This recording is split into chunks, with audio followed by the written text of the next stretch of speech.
BBC প্রবাহে আপনাদের সবাইকে স্বাগত জানাচ্ছি আমি শারমিন রমা। শুরুতেই দেখে নেব আজ কি থাকছে।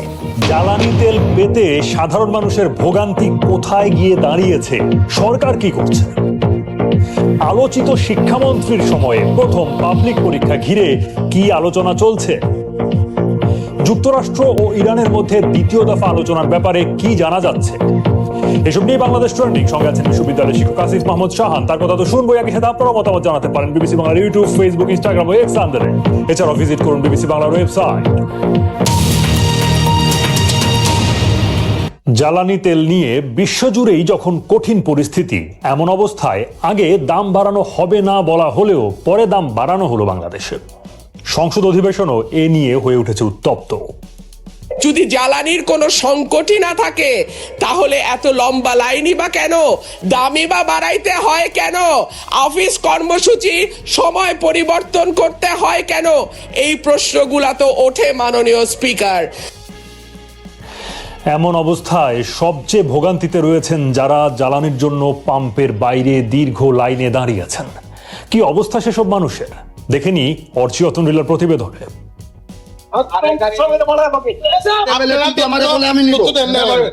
বন্ধ করে দেখতো দরকার কি নাই, দেওয়ার দরকারই নাই।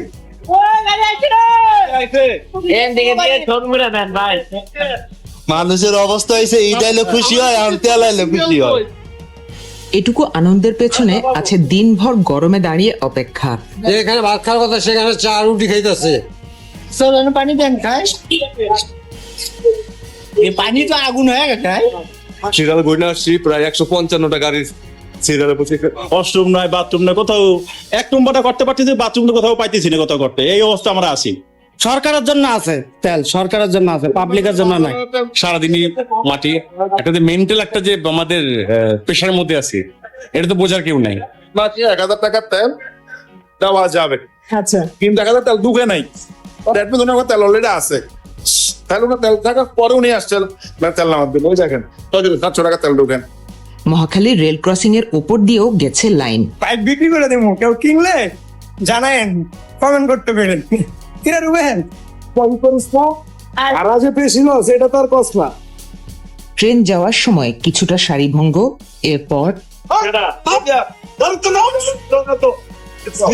সারা পায়ের উপরে উড়ে হেরে দিয়ে আগো। তার মধ্যে কি ডিবেট নাই? আরে বাইক করে নিয়া, বাইক করে নিয়া, আরে বাইক করে বেটা আমরা উপরে খাই না। রেল গেল না, মিছা কথা আপনি, এটা রেল গেল না, রেলের জন্য আমার ঘুরাইতেছে। 1000 টাকা তেল নিতে এসে 300 টাকা খাই ফেলাইছি। রাইড শেয়ার করি, 8 ঘন্টা বাইরে আমি কি করলে আমার তখন 1500 টাকা ইনকাম থাকতো তেল বাদ দিয়ে। এই জিনিসটা আমার শেষ। তেলের দাম বেড়েছে, কিন্তু মধ্যরাতেও গাড়ির দীর্ঘ সারি। বউ বাচ্চা ভালাই দিয়া পাম্পে, এটা কি দেশ? সারা রাত এই রাস্তার মধ্যে বলে দা টোকাইয়ের মতো। তেল কম পাই আমরা তুলনামূলক ভাবে, আমার তেল দরকার থাকে অনেক, তেল পাই আমরা এক গাড়ি। আগে এভেলেবেল আমার 27,000 অক্টেন চলে যেত, আর এখন ওই 27,000 অক্টেন আমি পাই না, 13.5 অক্টেন পাই। আল্লাহর কাছে শুকরিয়া, ধৈর্য ধারণ করার ক্ষমতা দিছে। আমি যদি সিজনে একটা লোক লাগাই নিয়ে আসতাম, যে বড় কোনো প্রশাসনের লোক বা কোনো কর্মকর্তার গাড়ি, তাহলে হয়তো বা তেল পাইতাম। মাইনে লাগেন ভাই, তার থেকে মরে লাগে। সরকারের জনগণের প্রতি কোনো দামই নেই, মূল্যহীন আমরা। জামা কাপড় খুলে দাঁড়িয়ে আছি, গাড়িতে তেল নাই, এসি ছাড়লে গেলে গাড়ি বন্ধ হয়ে যাচ্ছে, গাড়ি ঠেলেও না দাদা না পাম্পে। আমাদের কি আর ঘুম আছে নি? এক্সস্টে আমি আমরা 7টার দিকে বের হয়েছি, তাই না? 7টার দিকে বের হয়েছি, এখন 5টা, এখন নাকি শুনছি তেলই নাই। খাওন হবো, খাওন খাবার হবো নাকি সেটা বলে দিদা পাকছে। এই শরীর যা আছে তো থাকবে না, এটা কুকুরের জীবন ভালো। মাঝরাত থেকে সকাল হয়ে গেছে, এখনো এই পাম্পটির গাড়ির লম্বা সিরিয়াল দেখা যাচ্ছে। রাস্তার অপর পারেও সিরিয়াল আছে, কিন্তু ওই পাশের পাম্পটি এখন বন্ধ। আমরা আসলে যে রাত 11টা থেকে দাঁড়ায় রয়েছি, একটা বন্ধুত্ব মতো হয়ে গেছে, সবাই একসাথে টাইম পাস করতেছে, একটা সময় পার হয়ে যাচ্ছে। পুলিশের গাড়ি তেল দেয় না, তেল নাই, 12টার আগে ফুলবো না। তেল না থাকায় সকাল 6টার দিকে অপর দিকের পাম্পটিও বন্ধ করে দেওয়া হয়। রাত্রে 10:30টার সময় দাঁড়াইছি, টাকা দিছি, বলে তেল নাই, তেল শেষ। এরপরে এখন আবার নাকি সন্ধ্যা আবার 7টার সময় নাকি দিই যে ঢোকার সময় এখানে দেখবে। রাতভর অপেক্ষার পর আরো 13 ঘন্টা পর পাম্প চালু হবে শোনাটা মর্মান্তিক। পাম্পগুলো থেকে জানা যায় ইরান সংকটের আগের তুলনায় বেশ কম তেলের সরবরাহ পাচ্ছেন তারা। দাম বাড়ানোর পর সরবরাহ বাড়ানোর কথা বলা হলেও সোমবার পর্যন্ত তেমনটা দেখা যায়নি। অচিয়তন্দ্রিলা, বিবিসি নিউজ বাংলা। এই হচ্ছে চিত্র। সঙ্গে আছেন বিশ্ববিদ্যালয়ের শিক্ষক আসিফ মোহাম্মদ শাহান, তার কাছে যাচ্ছি। অধ্যাপক শাহান, প্রেক্ষাপটটা সবারই জানা, ইরান যুদ্ধ এবং তার প্রভাব বাংলাদেশের পরিস্থিতির জন্য কি শুধু এই কারণেই দায়ী? না, আমার কাছে সেটা মনে হয় না। মানে অফকোর্স মানে এটা তো একটা আনপ্রেসিডেন্টেড ঘটনা। আপনি যদি পলিসি ইস্যুতে দেখেন তাহলে এটা একটা সাডেন শক, যে শকটা আমরা আসলে কেউই ধারণা করতে পারিনি। সো অফকোর্স এই ক্ষেত্রে হচ্ছে কি গভর্নমেন্টকে এইটুক বেনিফিট অফ ডাউট আপনাকে দিতে হবে যে আপনি একটা কমপ্লিটলি আনপ্রেসিডেন্টেড একটা ঝামেলা নিয়ে আপনি হচ্ছে এটাকে ডিল করেছেন। বাট সমস্যাটা হচ্ছে শুধু ক্রাইসিসটা আসা নিয়ে না, সমস্যাটা হচ্ছে ক্রাইসিসটাকে আপনি কিভাবে ম্যানেজ করছেন। দেখুন, একদম শুরুতে আপনি যে সংসদ সদস্যের বক্তব্যটা শোনালেন, যেটাতে আমার মনে হয় যে সরকারের আমরা যা দেখলাম এখানে যে খুব স্পষ্টতই জনগণের আস্থার একটা ঘাটতি সরকারের প্রতি দেখা যাচ্ছে। সরকার আমাদের প্রতি খেয়াল করে না, সরকারের হচ্ছে এই দিকগুলোতে কোনো নজর নেই। এখন এই জায়গাটাতে আমরা কেন আসলাম? মাত্র 2 মাসের মধ্যে এই জায়গাটাতে আমরা কেন আসছি? এখনো যে সব শেষ হয়ে যাচ্ছে সেটা বলছি না, কিন্তু একটা ক্রাইসিসের জায়গায় আমরা চলে আসি। এটা একটা বড় কারণ হচ্ছে যে সরকার শুরু থেকেই খুব স্পষ্টভাবে তার যে অবস্থান, যে তেলের মজুদ কতখানি আছে, কত যে ইতিহাসের সর্বোচ্চ মজুদ এখন আছে, এবং জ্বালানি মন্ত্রী বলেছেন ফিলিং স্টেশনে যে দীর্ঘ লাইন সেটা প্রকৃত পরিস্থিতির প্রতিফলন নয়। তাহলে প্রশ্নটা হচ্ছে তাহলে আসলে ঘটনাটা কি ঘটছে? কারণ আপনি দেখুন সরকারের কথাবার্তাগুলো এবং অ্যাকশনগুলো কনফ্লিক্টিং। এসেনশিয়াল আপনি যদি মনে থাকে যে শুরুর দিকে যখন হলো সরকার বারবার বলে আসছে যে আমাদের সকল ধরনের ব্যবস্থা আছে, কোনো ধরনের ক্রাইসিস নেই, আবার একই সাথে আপনি রেশনিং শুরু করলেন, যে আপনি বলে দিলেন যে এই টাকাতে ইনিশিয়ালি এটাও তো আপনি ইন্ট্রোডিউস করেছেন। তো আপনার কথা যদি হয় হচ্ছে গিয়ে পলিসি আমার কোনো ধরনের সমস্যা নেই, কিন্তু আপনি এমন অ্যাকশন নিচ্ছেন যেটা ইন্ডিকেট করছে যেখানে কোনো একটা সমস্যা আছে, তাহলে পাবলিক বা সিটিজেনের জনগণের সরকারের এই বক্তব্যের প্রতি আস্থার ঘাটতি তো দেখা দেওয়া স্বাভাবিক। এবং as a result of that সরকার এখন যাই বলুক না কেন, জনগণ কিন্তু সেটাকে সাধারণভাবে বিশ্বাসের জায়গা থেকে নিচ্ছে না। কারণ এই ঘটনাটা ঘটছে, আপনি একদিকে শুনছেন হচ্ছে কোনো সমস্যা নেই, এই জিনিসপত্র নেই, কিন্তু আপনি যখন লাইনে দাঁড়াচ্ছেন তখন আপনি দেখছেন হচ্ছে গিয়ে আপনি তেল নিতে পারছেন না, আমরা রিপোর্টে যেটা দেখলাম আপনি এটাকে বন্ধ করে দিচ্ছেন। তাহলে আমি সরকারের বক্তব্যে কেন বিশ্বাস করব যদি আমার বাস্তব অভিজ্ঞতা এসেনশিয়ালি বলে যে ঘটনা আসলে অন্যরকম ঘটছে? কিন্তু সরকার তার দিক থেকে যেসব কারণ ব্যাখ্যা করেছিল তার মধ্যে একটি প্যানিক বাইং যাতে না করে, মানুষ অর্থাৎ এই কিনে রাখা মজুদ করে সেটি যেন না করে, সেই চেষ্টা সরকারের দিক থেকে ছিল। কিন্তু কোয়েশ্চেনটা হচ্ছে এগেইন প্যানিক বাইং ঠেকানোর জন্য সরকারের দিক থেকে তো ট্রান্সপারেন্সি বা স্বচ্ছতা নিশ্চিত করতে হবে। আপনাদের খুব শুরুতেই পরিষ্কার করতে হবে যে আমার হাতে এই পরিমাণ ইস্যু আছে, একটা ধরনের ক্রাইসিসে পড়বে, আমি দাম কমাবো না এরকম। দেখুন এইটা যখন শুরু হয় আমরা সবাই জানতাম যে সরকারকে কোনো না কোনো সময় দামের অ্যাডজাস্টমেন্টে যেতে হবে। তা আপনি হচ্ছে গিয়ে দাম কমাবেন না এইরকম একটা পলিটিক্যাল ডিসিশন নিলেন, যেটা আপনি জানেন 1 মাস বা 2 মাস পরে আপনাকে চেঞ্জ করতে হবে, বাট সেইটার মাধ্যমে আপনি হচ্ছে একটা ভুল বার্তা বা ভুল আশ্বাস দেওয়ার চেষ্টা করছেন। এই ধরনের মানে প্যানিক সৃষ্টি হওয়ার একটা বড় কারণ কিন্তু ওই সময়টাই হয় যখন হচ্ছে মানুষজন সরকারের কাজে এবং বক্তব্যের মধ্যে হচ্ছে মিল খুঁজে পায় না। তার চেয়ে সত্যিকার অর্থে যে ইনফরমেশনটা ছিল যে এই ক্রাইসিস এই ধরনের তৈরি হতে পারে, আমাদের এই ধরনের ইস্যু আছে, সরকারের উদ্যোগগুলো কার্যকর হয়নি না, সরকার আসলে ঠিকভাবে উপস্থাপন করতে পারেনি তাদের উদ্যোগগুলো। আমি বলবো দুইটাই। একটা তো হচ্ছে ইনফরমেশন ইস্যুটা, সেটা প্যানিক বাইংটাকে আপনার হচ্ছে গিয়ে সেটা বাড়িয়ে দিয়েছে। দ্বিতীয়ত আমরা যখন এরপরে যখন দেখলাম যে মজুদদারের মতো ঘটনা ঘটছে, হোর্ডিং এর মতো ইস্যু ঘটছে, সেইখানে আবার হচ্ছে গিয়ে সরকার সেগুলোকে ঠিকঠাক মতো ধরতে পারছে কিনা এবং সেগুলোর হচ্ছে গিয়ে একটা দৃষ্টান্তমূলক ব্যবস্থা সরকার নিচ্ছে কিনা। যদি সেটা না নিতে পারে তাহলে কিন্তু হচ্ছে গিয়ে যারা হোর্ডিং এর সাথে জড়িত তারা কিন্তু আবার সেই জায়গাটা থেকে ফেরত আসবেন না। সো অ্যাজ এ রেজাল্ট আমার কাছে মনে হয় এটা দুইটার কম্বিনেশন। ইনিশিয়াল শুরুটা হচ্ছে ওই জায়গায় ইনট্রান্সপারেন্ট ওয়েতে তথ্যটা প্রকাশ না করা। যেমন আপনি নিজেই চিন্তা করে দেখুন যে যখন ক্রাইসিসটা শুরু হয় আমরা সত্যিকার অর্থে কি পরিমাণ মজুত আছে, কতটুকু ডিমান্ড, এই ইনফরমেশন আমরা কতদিন পরে পেয়েছি?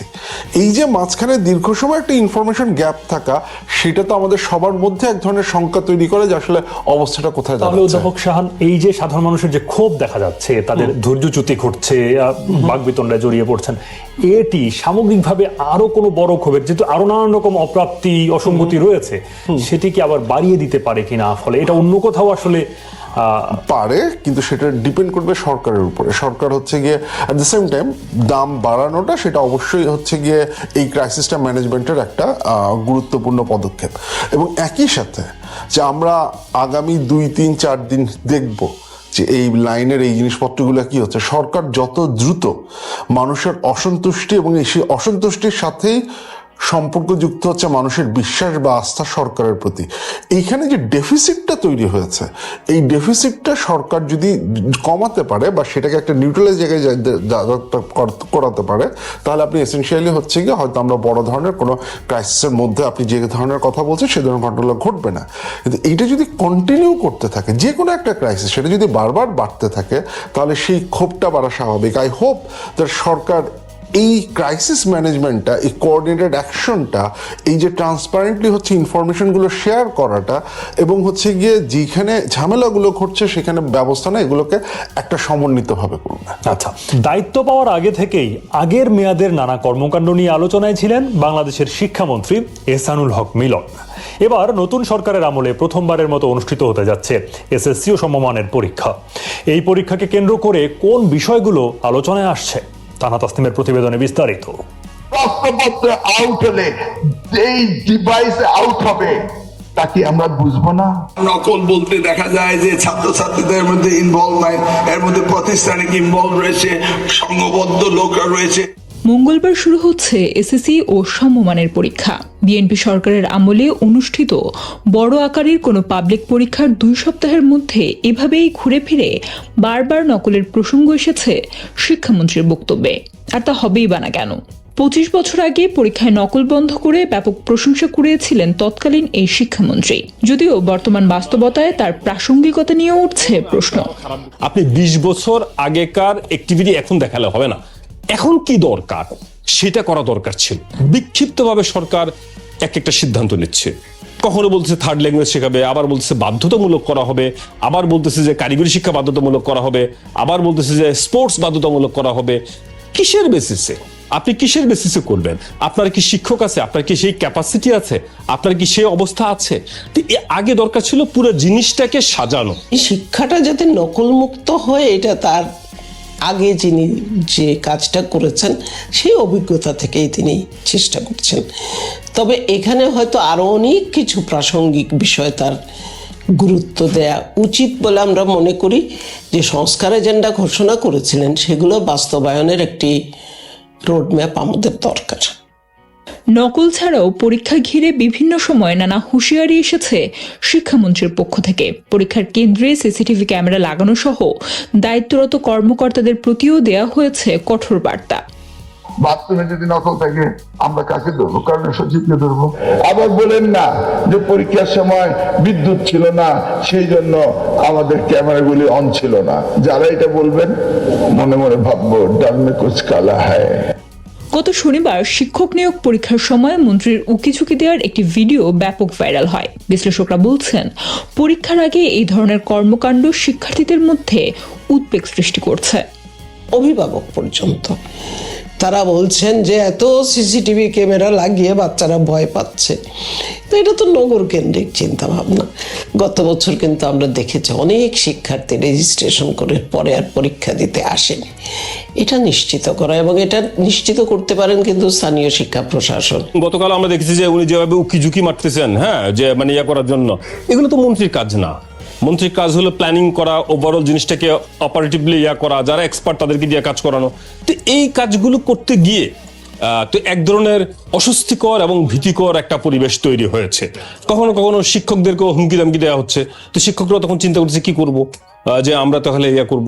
তো এই জাতীয় একটা অস্বস্তির মধ্য দিয়ে প্রবেশ করতেছে বাচ্চারা পরীক্ষাটাতে। একটা স্বস্তির বার্তাও যাওয়া উচিত যে পরীক্ষাটাই জীবনের সবকিছু নয়। পাশ ফেল থাকবে, খারাপ করা থাকবে, কিন্তু সেই বার্তাটা আমি মনে করি নীতি নির্ধারকদের কাছ থেকেও যাওয়া উচিত। ওনার মধ্যে এক ধরনের অ্যাটেনশন সিক করতে চাচ্ছে উনি, এরকম একটা এবং রাজনীতিতে প্রাসঙ্গিক থাকতে চাচ্ছে, দলের কাছে ইয়ার কাছে হয়তো এই সমস্ত কারণে হয়তো উনি এগুলো করতেছে। যদিও এসব সমালোচনা মানতে নারাজ খোদ শিক্ষামন্ত্রী। আমাদের লেখাপড়ার কালচার নষ্ট হয়ে গেছে, সেখান থেকে আমরা ফেরত আসতেছি। আমরা তাদেরকে আনন্দমুখ শিক্ষা দেওয়ার জন্য ব্যবস্থা করছি, তাদের যত প্রিভিলেজ আছে সব আমরা দিচ্ছি। এখানে কিছু কিছু ভার্চুয়াল মব আছে, ভার্চুয়াল মব, এই ভার্চুয়াল মব এই সমস্ত কথাগুলি বলে। এছাড়া হলে পরীক্ষার্থীদের স্বস্তিতে পরীক্ষা দেওয়ার পরিবেশ নিশ্চিতে সরকারের কর্তা ব্যক্তিদের কেন্দ্রে যাওয়ার বিষয়টি নিয়েও আছে আলোচনা। সোমবার শিক্ষা মন্ত্রণালয়ের সভাকক্ষে সেই প্রশ্নের জবাব দেন শিক্ষামন্ত্রী। আগামীকালকে পরীক্ষার ব্যাপারে আমরা যতটা সম্ভব গার্ডিয়ানদের সচেতন করেছি, ছাত্রছাত্রীদের সচেতন করেছি। আমি আশা করছি প্রশাসন অ্যালার্ট। এখন পরীক্ষা কেন্দ্রে দেখতে যেতে তো হবেই, এই যাওয়াটা তো ওইটা না যে তাদেরকে ডিস্টার্ব করা। যারা যায় দে হ্যাভ কমন সেন্স যে ক্লাসরুমে ঢুকে ডিস্টার্ব করবে এমন কোনো প্রতিনিধি যায় না। বিগত সময়ে পরীক্ষার ফলাফলের সাথে সরকারের সাফল্য মিলিয়ে দেখার যে প্রবণতা দেখা গেছে তা থেকে বেরিয়ে আসার কথাও বলছেন শিক্ষাবিদরা। এক কর্তৃত্ববাদী সরকারের সময় পাশ করিয়ে দেওয়ার একটা প্রবণতা ছিল, গ্রেস মার্ক দিয়ে পাশ করানো হতো, ইত্যাদি ইত্যাদি অনেক গল্পগাথা আমরা শুনেছি, দেখেছি। সেটির যেন পুনরাবৃত্তি না হয়। আরেকটা যেটা বারবার বলবো যে স্বস্তির বার্তা যাওয়া, যে শিক্ষার্থীদেরকে একদম পাশে করতে হবে। গতবারও কিন্তু আমরা দেখেছি আত্মহত্যার ঘটনাও ঘটেছে, সে ধরনের কোনো কিছু যেন না ঘটে। যদিও এবার তেমনটা হবে না বলেই জানিয়েছেন মিস্টার মিলন। খাতায় লেখা না থাকলে কিভাবে মার্কিং করা হয় এই বিষয়টি কিন্তু আসলে আমার কাছে খুব মনে হচ্ছে যে এটা নতুন একটা কিছু। আমরা এমন কোনো ইনস্ট্রাকশন দেইনি এবং খাতা যেইভাবে লিবারেল ওয়েতে দেখতে হবে সেটাই তারা দেখবে। একটি প্রশ্নের উত্তর যদি 10টি লাইন থাকে, 9টি যদি ঠিক হয়, ওই যেইভাবে পার্সিয়ালি নাম্বার দেওয়া সেই সঠিকভাবেই দিতে হবে। এইখানে অন্য কোনো ব্যবস্থা নেওয়া হয়নি। বাংলাদেশে সরকার বদলের সাথে পাল্লা দিয়ে পাল্টায় শিক্ষাসূচি, যার পুরো চাপটাই যায় শিক্ষার্থীদের উপর দিয়ে। আর তাদেরকে এই অবস্থা থেকে মুক্তি দিতে হলে কাঠামো পরিবর্তনের পরামর্শ দিচ্ছেন শিক্ষাবিদরা। Tanha Tasnim, BBC News Bangla. সঙ্গে আছেন বিশ্ববিদ্যালয়ের শিক্ষক আসিফ মোহাম্মদ শাহান। অধ্যাপক শাহান, শিক্ষামন্ত্রী তার বিগত প্রতিমন্ত্রিত্বের মেয়াদের কর্মকাণ্ড নিয়ে আলোচিত। সেই সময় আর এই সময়ের মধ্যে শিক্ষাক্ষেত্রে তুলনা করতে বললে কি মিল অমিল দেখেন? যেমন নকল একটা বড় সমস্যা ছিল, এখন সাম্প্রতিক সময় দেখা গেছে পরবর্তীতে অন্তত প্রশ্ন ফাঁসের মতো সমস্যাও হাজির হয়েছে। কিভাবে বিশ্লেষণ করবেন? দেখুন, আমরা যখন মন্ত্রণালয়ের কাজটা কি, মন্ত্রণালয় হচ্ছে কি একটা হচ্ছে পলিসি তৈরি করা এবং একই সাথে হচ্ছে কি পলিসিগুলোকে এক্সিকিউশনের জন্য ব্যবস্থা নেওয়া। কারণ আপনি যখন পলিসি তৈরি করেন, পলিসি তৈরি করার ক্ষেত্রে বা পলিসি এক্সিকিউশনের দিকে যখন যান, তখন আপনাকে প্রথম যে কাজটা করতে হয় সেটা হচ্ছে প্রবলেমটাকে আইডেন্টিফাই করতে হবে। আপনি কী প্রবলেম এসে করবেন। আপনি যদি ওনার আগের মেয়াদের দিকে দেখেন, যেটার কথা আমরা বলছি, অফকোর্স সেখানে নকল একটা বড় ধরনের প্রবলেম ছিল, সো উনি সেটাকে অ্যাড্রেস করার চেষ্টা করেছেন। এখন এই 16-17 বছরে প্রবলেম তো চেঞ্জ হয়েছে, পলিসি প্রবলেম তো আর সেম জিনিসটা নেই। আপনি যেটা বললেন সেটা পরীক্ষা কেন্দ্রিক, এর বাইরেও আমরা যেটা দেখেছি যে স্টুডেন্টরা যে শিক্ষাটা নিচ্ছে সেই শিক্ষায় হচ্ছে গিয়ে তার ক্যাপাবিলিটি কতখানি বাড়ছে, সেইটা একটা পলিসি প্রবলেম হিসেবে এসেছে। আমরা এইটা দেখেছি হচ্ছে কি আমাদের ছাত্রদের ম্যাথমেটিক্স বা ইংলিশ এই জ্ঞানগুলোতে একটা ঘাটতির ব্যাপার, সেই প্রবলেমটা এসেছে। আমরা এইটা দেখেছি ভর্তি পরীক্ষার ক্ষেত্রে গিয়ে এইসব একেবারে রাইট, এবং হচ্ছে কি কর্মমুখী শিক্ষা যেটা সেই জায়গাটা। মজার ব্যাপার কি জানেন, এখানে আমার কাছে সবচেয়ে অদ্ভুত লাগে ব্যাপারটা যে আমাদের যিনি শিক্ষামন্ত্রী আছেন উনি কিন্তু 2018 সালে পিএইচডি করেছেন এবং ওনার পিএইচডির টপিক ছিল human capital and socio economic development, TVET বা টেকনিক্যাল বা কর্মমুখী শিক্ষার ভূমিকা কি, এটা হচ্ছে ওনার পিএইচডি থিসিস। সো উনি তো জানেন উনি তো এটা নিয়ে গবেষণা করেছেন, উনি তো জানেন হচ্ছে কি আমাদের শিক্ষার সেটা কি। তাহলে ঠিক কি কারণে কোন যুক্তিতে হচ্ছে উনি যেই সমস্যা আগে ছিল এবং যে সমস্যাটা এখন ঠিক কত মাত্রায় আছে বা সেটার উপরে আমার জোর দেওয়া উচিত না আমার প্রায়োরিটি অন্য জায়গায় যাওয়া উচিত, এই কাজটাতে উনি কেন যাচ্ছেন সেটা খুব পরিষ্কার না। একটা যেটা এসেছে বক্তব্যে যে এটা অনেক বেশি অ্যাটেনশন ড্র করে। আপনি যখন একটা পলিসি পেইনস্টেকেনলি ডেভেলপ করেন, সেটা ইমপ্লিমেন্ট করতে সময় লাগে, সেটা মানুষের চোখে পড়তে সময় লাগে, কিন্তু এরকম হইচই করলে না খুব সহজে মানুষের অ্যাটেনশন ড্র করা যায়। এখন অন্তর্বর্তী সরকারের সময় আপনার মনে থাকবে যে পাঠ্যপুস্তক পরিমার্জনের একটি সমন্বয় কমিটি করা হয়েছে, যেটি বিভিন্ন রাজনৈতিক দল এবং গোষ্ঠীর আপত্তির মুখে বাতিল করা হয়েছিল। এছাড়া তো রাজনৈতিক পরিবর্তনের সঙ্গে সঙ্গে পাঠ্যসূচি বলুন, বিষয়বস্তু বলুন, নানান পরিবর্তন আসে। শিক্ষাকে রাজনৈতিক প্রভাবের ঊর্ধ্বে রাখা যায় না কেন? কারণটা হচ্ছে যে অ্যাট দ্য সেম টাইম আপনি দেখেন বাংলাদেশের ইস্যুর ক্ষেত্রে আপনি একটা মজার ব্যাপার দেখবেন যে এডুকেশন পলিসি হচ্ছে আমাদের একটা পলিসি। প্রত্যেকবারই সরকার যতবারই এসেছে প্রত্যেক সরকার একটা নতুন করে এডুকেশন কমিশন গঠন করেছে, একটা এডুকেশন পলিসি তৈরি করেছে এবং প্রত্যেকবার সরকার পরিবর্তন হওয়ার পরে সে আগের পলিসিটা বাদ গেছে এবং সেটাকে হচ্ছে কি ঠিকঠাক মতো বাস্তবায়ন করা হয়নি। এডুকেশনটা আমাদের কাছে পুরোপুরি টেকনিক্যাল নলেজের মধ্যে থেকে যায়নি, আমরা বা টেকনিক্যালি যে এই পলিসিটাকে অ্যাড্রেস করা হচ্ছে সেটা আসেনি। এইটার সাথে একটা রাজনৈতিক ক্যালকুলেশনের ব্যাপার চলে এসেছে। হিস্ট্রি অবজেক্টিভলি পড়া আমাদের উদ্দেশ্য না, এই হিস্ট্রিতে কার ভূমিকা কতখানি যাচ্ছে যেটা আবার আমার রাজনীতির সাথে জড়িত সেই কনসিডারেশনটা হচ্ছে গিয়ে চলে আসছে। একইভাবে আমরা বিভিন্ন সময়ে দেখেছি যে বিভিন্ন বিষয়ে আপনি বিবর্তনবাদ পড়াবেন কি পড়াবেন না, আপনাকে বাংলাদেশে 2026 সালে আপনাকে সেটা নিয়ে বিতর্ক করতে হচ্ছে। আপনি একদিকে চাচ্ছেন আপনার ছেলেমেয়েরা সায়েন্স বা স্টেমে হচ্ছে কি ইসে করবে, বেসিক সায়েন্টিফিক জিনিসপত্র পড়া হবে কিনা সেটা, কারণ এই জায়গাটাতে হচ্ছে গিয়ে আমাদের পলিটিক্যাল কনসিডারেশনগুলো ক্যালকুলেশনগুলো অজনপ্রিয় হওয়ার ঝুঁকি নিতে চায় না। অ্যাবসলিউটলি এই পপুলিস্ট জায়গা থেকে যে আমি এই গোষ্ঠীকে খ্যাপাবো না বা এই গোষ্ঠীতে করবো না, এর ফলে যেটা হচ্ছে আমাদের শিক্ষা মানে আমাদের যারা হচ্ছে গিয়ে ছাত্রছাত্রী আছে, শিক্ষার্থী যারা আছে, তারা প্রচন্ডভাবে নেগেটিভলি এফেক্টেড হচ্ছে। যুক্তরাষ্ট্র ও ইরানের মধ্যে দ্বিতীয় দফা আলোচনা একরকম অনিশ্চয়তার মধ্যে পড়েছে। মার্কিন প্রেসিডেন্ট ডোনাল্ড ট্রাম্প জানিয়েছিলেন ভাইস প্রেসিডেন্ট জেডি ভ্যান্সের নেতৃত্বে পাকিস্তানে যুক্তরাষ্ট্রের একটি প্রতিনিধি দল রওনা হবে, তবে এখন পর্যন্ত সর্বশেষ খবর বলছে তারা রওনা হননি এবং তাদের সোমবার সন্ধ্যায় পৌঁছে যাওয়ার কথা বলা হয়েছিল মার্কিন প্রশাসনের পক্ষ থেকে, গণমাধ্যমগুলো তাই জানিয়েছিল। অন্যদিকে ইরান যোগ দেবে কিনা তা নিয়ে সংশয় রয়ে গেছে। ইরানের পররাষ্ট্র মন্ত্রণালয়ের মুখপাত্র ইসমাইল বাঘাই জানিয়েছেন যে এখনো তারা কোনো সিদ্ধান্ত নেননি, এখন পর্যন্ত কোনো পরিকল্পনা তাদের নেই এই আলোচনায় যোগ দেওয়ার। তবে অনিশ্চয়তা থাকলেও দ্বিতীয় দফায় শান্তি আলোচনা শুরু করতে ইসলামাবাদে প্রস্তুতি নেওয়া হয়েছে, জোরদার করা হয়েছে নিরাপত্তা ব্যবস্থা।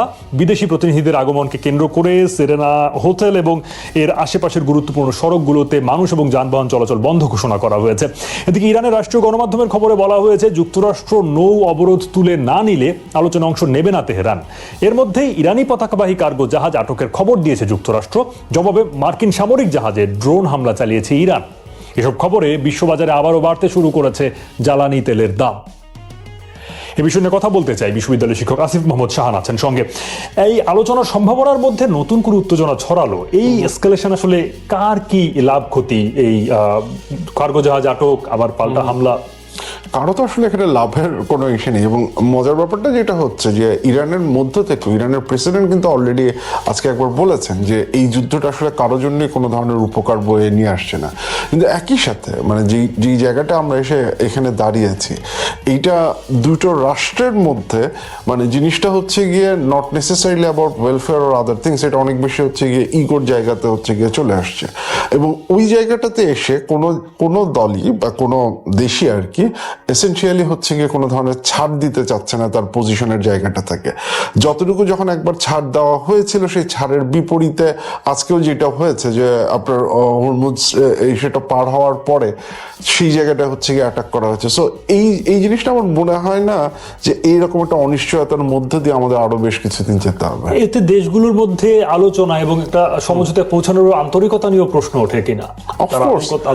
অফকোর্স মানে সেটা তো ওঠে। এবং আমরা যেটা হচ্ছে গিয়ে শুরু থেকেই দেখেছি যে এর ফলে যেটা হচ্ছে যে আমরা যখন হচ্ছে মধ্যপ্রাচ্যে আমাদের এই বর্তমান ওয়ার্ল্ড অর্ডার, আমেরিকান যে রোল, এই পুরো জিনিসটাই হচ্ছে গিয়ে একটা নতুন ধরনের বিন্যাসের মধ্যে চলে আসছে।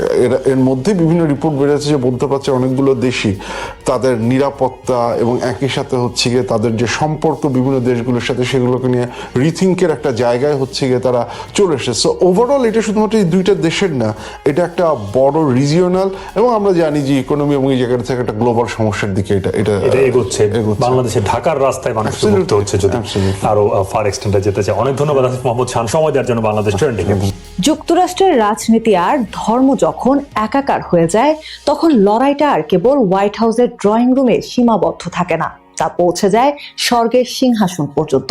বর্তমানে মার্কিন প্রেসিডেন্ট ডোনাল্ড ট্রাম্প এবং পোপ লিও চতুর্দশের মধ্যে বিতর্কও তেমনি। ধর্মীয় ও রাজনৈতিক নেতার মধ্যকার এই দ্বন্দ্ব এখন আর বসের চেয়ার দখলের লড়াইয়ে নেই, এটি রূপ নিয়েছে রীতিমতো স্বর্গের সিংহাসন দখলের লড়াইয়ে। মজার ব্যাপার হলো, লড়াইটা ট্রাম্প বনাম পোপের হলেও মাঝখানে ফেসে গেছেন দুইজন যিশু। এক পাশে আছেন বাইবেলের ঐতিহাসিক যিশু, অন্য পাশে ট্রাম্প সমর্থকদের তৈরি করা মেগা যিশু। বিতর্কের কেন্দ্রে আছে এক অদ্ভুত বিষয়, দুই যিশুর ভিন্ন রূপ। ছোটকাল থেকে আমরা শান্ত, নম্র এবং ভালোবাসার বার্তাবাহক যিশুকে চিনি, যিনি মানুষের পাশে দাঁড়ান, যুদ্ধ নয় শান্তির কথা বলেন। অন্যদিকে মেগা যিশু ধারণাটি এসেছে ট্রাম্পের রাজনৈতিক slogan make America great again থেকে। এই যিশুকে দেখা যায় শক্তিশালী, যুদ্ধপ্রবণ, এমনকি কখনো লাল মেগা টুপি পরা প্রতীকে, যার ছবি ট্রাম্পের সমাবেশেও দেখা গেছে। ট্রাম্প নিজেও ইঙ্গিত দিয়েছেন ঈশ্বর নাকি ইরানের বিরুদ্ধে আমেরিকার এই যুদ্ধকে সমর্থন করেন। মার্কিন প্রতিরক্ষা মন্ত্রী পিট হেগসেথ আরো এক ধাপে গিয়ে যিশুর নামে ইরানের বিরুদ্ধে বিজয়ের জন্য প্রার্থনার আহ্বান জানিয়েছেন। এমনকি এক অনুষ্ঠানে তিনি পাল্প ফিকশন মুভি থেকে ভুল বাইবেল উদ্ধৃতি পড়েছেন বলেও অভিযোগ ওঠে। বিশ্লেষকদের মতে মেগা এখন শুধু রাজনৈতিক স্লোগান নয়, বরং এটি এক ধরনের ধর্মীয় বিশ্বাসে পরিণত হয়েছে। ট্রাম্পকে ঈশ্বরের নির্বাচিত নেতা আর ইসরায়েলকে নির্বাচিত জাতি হিসেবে দেখা হচ্ছে। এই বিশ্বাসের মধ্যে রয়েছে অলৌকিক ঘটনার দাবি, নিজস্ব ধর্মতত্ত্ব এবং শ্বেতাঙ্গ খ্রিস্টান জাতীয়তাবাদ, যেখানে মনে করা হয় আমেরিকা মূলত একটি খ্রিস্টান রাষ্ট্র।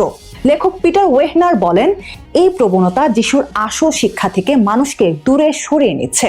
যিশুর নাম ব্যবহার করে ক্ষমতা ও কঠোরতার রাজনীতি করছে ট্রাম্প প্রশাসন।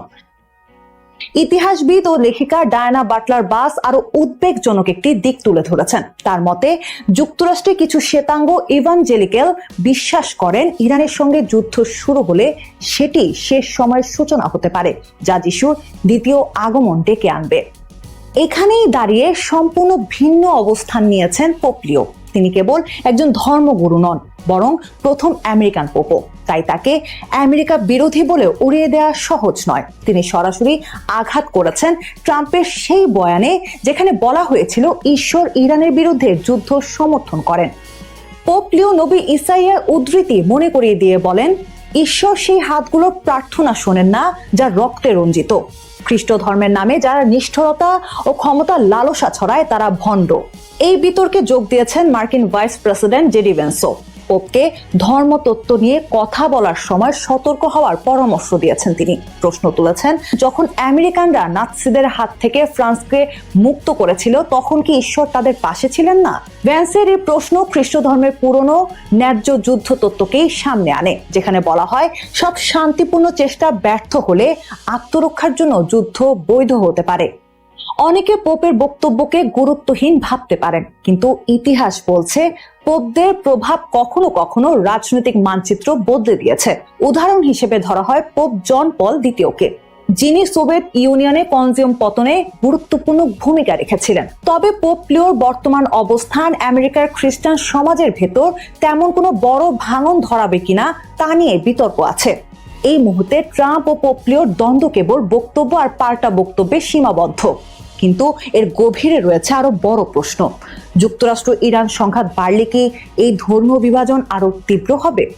সবাইকে শুভকামনা জানিয়ে আমি শারমিন রমা আজ এখানে বিদায় নিচ্ছি। ভালো থাকবেন।